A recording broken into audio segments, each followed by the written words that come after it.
Hi, நான் உங்கள் ராஜ். இது உங்கள் க்யூட் ஸ்மெல் தேவி சேனல். இன்றைக்கி நம்ம பார்க்க போகிறது ஆட்டு தோஞ்சல் குழம்பு. இதுக்கு தேவையான பொருட்கள் என்னென்னு பார்க்கலாம். ஆட்டு தோஞ்சல், 200 கிராம் வெங்காயம், சின்ன வெங்காயம், 200 கிராம் தக்காளி, ஒரு கைப்பிடி அளவு கொத்தமல்லி, 3 பச்சை மிளகாய், பட்டை, கிராம்பு சிறிதளவு, கருவேப்பிலை தேவைக்கேற்ப, கரம் மசாலா 1 ஸ்பூன், தனியாத்தூள் 2 ஸ்பூன், 1½ ஸ்பூன் மிளகாய்த்தூள், தேங்காய் சோம்பு வச்சு அரைச்சிக்கோங்க ஒரு 1/4 முடிக்கு, இஞ்சி பூண்டு பேஸ்ட்டு 100 கிராம், சரி பங்கு இஞ்சி பூண்டு ரெண்டுமே சேர்ந்த மாதிரி. வாங்க வீடியோக்குள்ளே போய் என்னென்ன செய்முறைன்னு பார்ப்போம். வானொலி கொஞ்சம் சூடானோன்னே தேவையான அளவுக்கு எண்ணெய் ஊற்றிங்க. இதில் அதிக எண்ணெய் ஊற்ற தேவையில்லை, கொஞ்சமாகவே எண்ணெய் ஊற்றிங்க. ஏன்னா இதிலேயே கொழுப்பு இருக்கும். இந்த ஆட்டு குடலை வேக வச்சு தண்ணி இதிலே தான் ஊற்ற போகிறோம். இது உடல் சூட்டை ரொம்பவே குறைச்சிரும், ரொம்பவே நல்லது.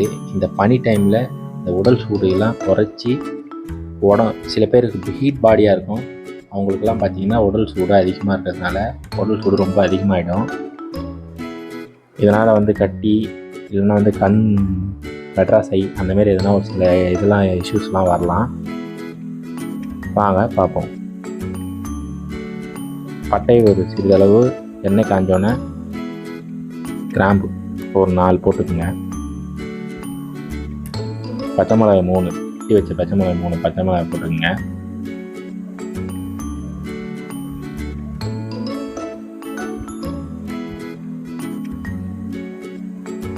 கருவேப்பிலை சிறிதளவு. நல்லா இந்த கருவேப்பிலை பொரிஞ்சு வந்தோடனே நம்ம சின்ன வெங்காயம் வச்சுருந்தோம் இல்லையா, அதை சேர்த்துக்கலாம்.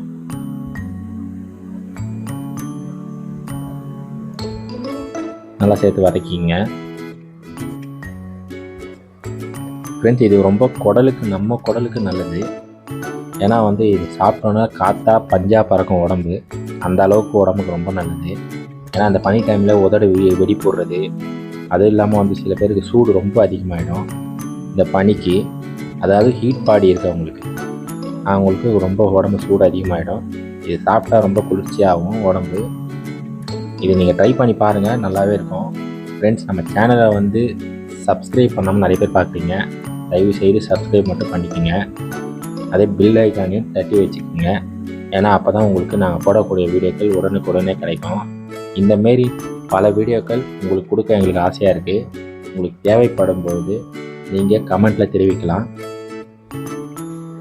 நாங்கள் போட ட்ரை பண்ணுறோம். இந்தமாரி நல்லா வதங்கி வந்த பிறகு வெங்காயம்லாம் நல்லா வதங்கிட்டுட்டோம்.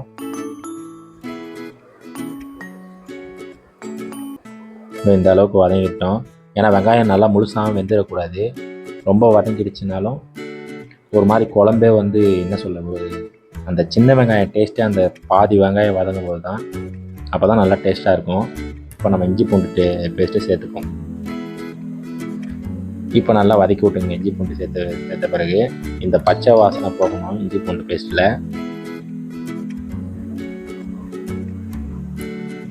நல்லா வதங்கி வரட்டும். இது கொஞ்சம் நல்லா வதக்கி விட்டிங்கன்னா தான் நல்லா டேஸ்ட்டாகவும் நல்லாவும் இருக்கும். இஞ்சி பூண்டு பேஸ்ட்டு சில பேர் என்ன பண்ணுவாங்கன்னா குழம்பு கொதித்த பிறகு போடுவாங்க. அப்படி போடக்கூடாது. வெங்காயம் போடும்போதே அந்த வெங்காயத்தோடு இஞ்சி பூண்டு பேஸ்ட்டு அரைச்சி போட்டிங்கன்னா நல்லாயிருக்கும். நல்லா மசாலாவும் மிங்கிலாகி செட் ஆகி வரும், நல்லா டேஸ்ட்டாகவும் இருக்கும். நல்லா இஞ்சி பூண்டு பேஸ்ட் வதங்கிடுச்சு. இப்போ நம்ம வெட்டி வச்ச தக்காளியை சேர்த்துப்போம். தக்காளி நல்லா இதாகி வரட்டும், நல்லா குழஞ்சி வரணும் தக்காளி. நல்லா அப்போ தான் கரைஞ்சி ஓடினா தான் நல்லாயிருக்கும், டேஸ்ட்டாக இருக்கும் குழம்புக்கு.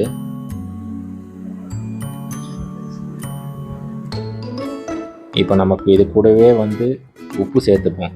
ஏன் சொல்கிறேன்னா அப்போ தான் அந்த மசாலாவில் உப்பு இறங்கி சார்ந்து இருக்கும், நல்லாயிருக்கும், டேஸ்ட்டாக இருக்கும் குழம்பு. இது கூட உப்பு சேர்க்கும் போது என்னென்னா தக்காளி சீக்கிரம் குழஞ்சிரும். அதே இல்லாமல் டேஸ்ட்டும் அந்த மசாலாவோட உப்போடு சேர்ந்து வேகிறதுனால அந்த மசாலாவுக்கும் நல்லா டேஸ்ட் இருக்கும். குழம்பே ஒரு விதமாக டேஸ்ட்டாக இருக்கும்.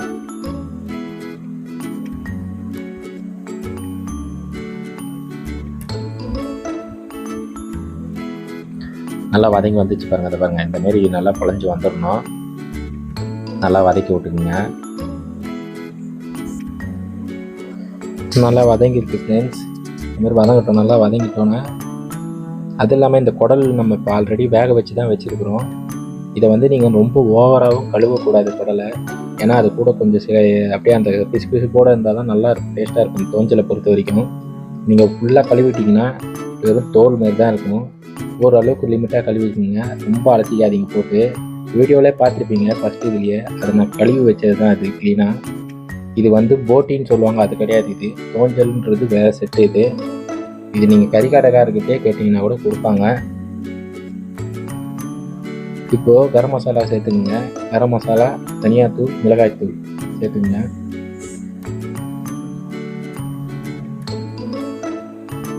நல்லா வதங்கி வரட்டும்.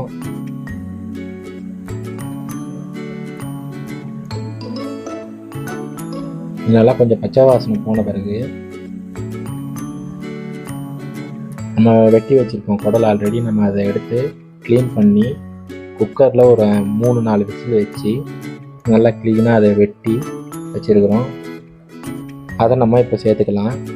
இதோ இப்போ இருக்க பாருங்கள், இதே மாதிரி தான் இருக்கும். சேர்த்துக்குங்க. சேர்த்துட்டு அதே வேக வச்ச தண்ணி வேஸ்ட் பண்ணாதீங்க, அதையும் ஊற்றிக்குங்க. தண்ணியை சேர்த்துக்கிட்டு நல்லா ஒரு கிண்டிக்கிங்க. இன்னும் இதில் வந்து மூடி போட்டு கொதிக்க விடுங்க. நல்லா கொதித்து வரட்டும். இது நல்லா கொதித்தாது தான் வந்து நம்ம அப்புறம் தான் தேங்காய் பேஸ்ட்டே சேர்க்க போகிறோம். தேங்காய் கூட ஒரு 1/4 மூடி தேங்காய் கூட சோம்பு ஒரு ஸ்பூன் சோம்பு போட்டு அரைச்சி வச்சுக்கோங்க. நல்லா விழுதா நல்லா ஃபைன் பேஸ்ட்டாக அரைச்சி வச்சுக்கோங்க.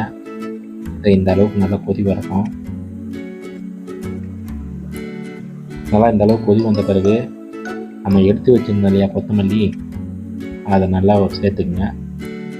சேர்த்துக்கிட்டு இப்பயே நல்லா மனம் வந்துடும் ஃப்ரெண்ட்ஸ். இப்பயே சாப்பிடணும் போல தோணும். இருந்தாலும் ஃபினிஷிங் முடித்த பிறகு இன்னும் நல்லாயிருக்கும், டேஸ்ட்டாக இருக்கும். நல்லா கொத்தமல்லி போட்டு ஒரு கிண்டிக்கிங்க. இப்போது நம்ம அந்த பேஸ்ட்டை சேர்த்துப்போம். 1/4 மூடி தேங்காய், அது கூட கொஞ்சோண்டு 1 ஸ்பூன் இது மட்டும் சேர்த்துக்குங்க, சோம்பு மட்டும் சேர்த்துட்டு நல்லா கொதிக்க விடுங்க. இப்போ மறுபடியும் நல்லா கொதி வரட்டும். நல்லா கொதி வந்துச்சுன்னா குழம்பு அவ்வளோ அருமையாக இருக்குங்க. நீங்கள் வீட்டில் ட்ரை பண்ணி பாருங்கள். இது உடம்புக்கு ரொம்ப ரொம்ப நல்லது. இது மறக்காமல் வீட்டில் ட்ரை பண்ணி பாருங்கள். ரொம்பவும் டேஸ்ட்டாகவும் இருக்கும். இது சாதம், இடியாப்பம், ஆப்பம் அந்த மாதிரிலாம் இருந்தால் இன்னும் அட்டகாசமாக இருக்கும் இந்த குழம்பு. நல்லா சூப்பராக அப்படியே சேர்ந்து சூப்பராக வந்துருக்குது, கலர்ஃபுல்லாகவும் இருக்குது. அவ்வளோ அருமையாக இருக்குங்க இந்த குழம்பு. ஃப்ரெண்ட்ஸ், நம்ம சேனலை லைக், ஷேர், சப்ஸ்கிரைப் பண்ணிக்கோங்க. உங்களுக்கு பிடிச்சிருந்தா தயவுசெய்து லைக் மட்டும் போடுங்க. ஓகே ஃப்ரெண்ட்ஸ், நெக்ஸ்ட்டு ஒரு நல்ல வீடியோவில் சந்திப்போம். பாய்.